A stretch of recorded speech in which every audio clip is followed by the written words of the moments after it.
Mula sa iba't ibang panig ng Pilipinas, narito ang pinakabagong balitang Red Cross. Ako si Julitz Velasco para sa PRC News Flash.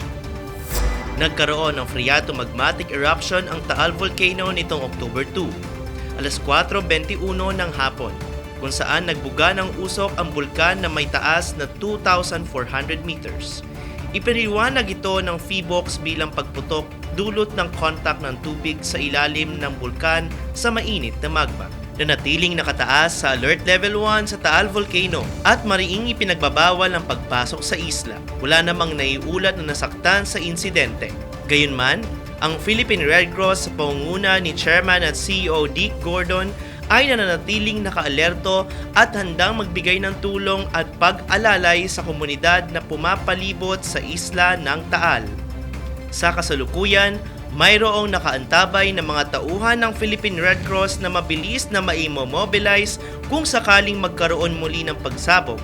Mayroong volunteers, staff, at RC-143 na handang kumilos sakaling may aktibidad ang bulkan. Nakahanda rin ang mga sasakyang 6x6, rescue truck, mobile clinic at mga medical team nito. Nag-standby ang welfare team at ang mga nakahandang dugo mula sa iba't ibang chapter.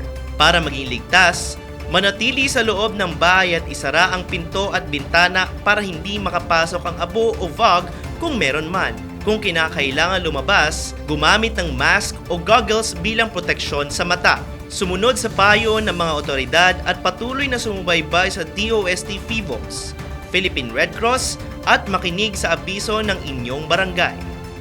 Patuloy ang operasyon at legalidad na serbisyong handog ng Philippine Red Cross Hemodialysis Center sa ating mga kababayang may kidney disease. Sa pinahuling tala ng PRC nito October 2, kasalukuyang may 24 na active patients ang Hemodialysis Center at patuloy ang pagtanggap sa mga pasyenteng nangangailangan ng kidney treatment.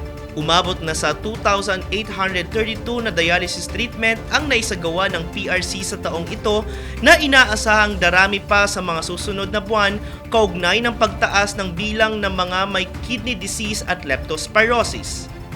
Sa kasalukuyan, mayroon ng 23,267 dialysis treatments ang naisagawa mula noong 2019.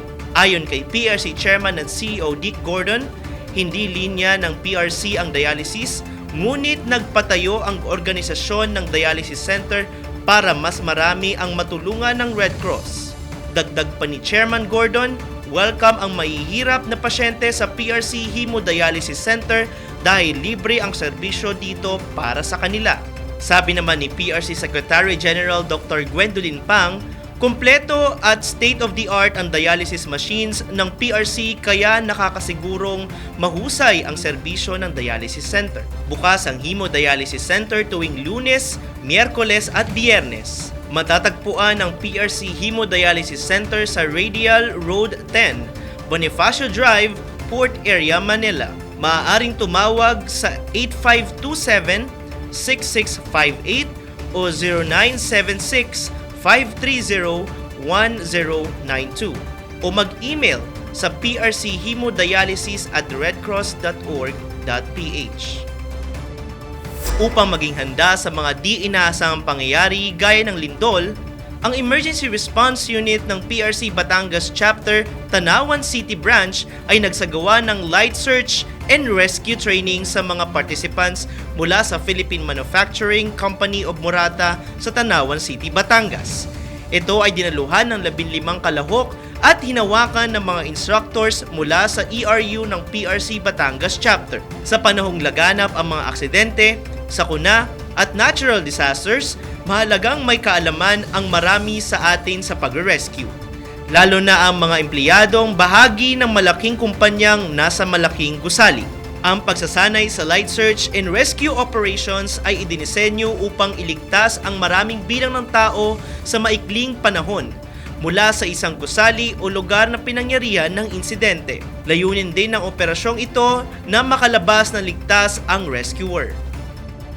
Sa masusugid naming manonood ng PRC News Flash at kung nadaanan nyo ang aming news program, mag-subscribe, i-follow, i-like at i-share na ang Philippine Red Cross Facebook page, Instagram, X, TikTok at mapapanood na rin kami sa YouTube channel ng Philippine Red Cross araw-araw. Don't miss an episode! Maging konektado sa PRC News Flash para sa mga napapanahong balitang Red Cross. Kung meron kang malasakit, kusang loob at kapwa-tao at gusto mong mag-volunteer sa Red Cross, pumunta lamang sa pinakamalapit na chapter sa inyong lugar at tumawag sa Hotline 143 para sa mga emergencies. At yan ang pinakabagong balita mula sa PRC. Ako si Julius Velasco para sa PRC News Flash.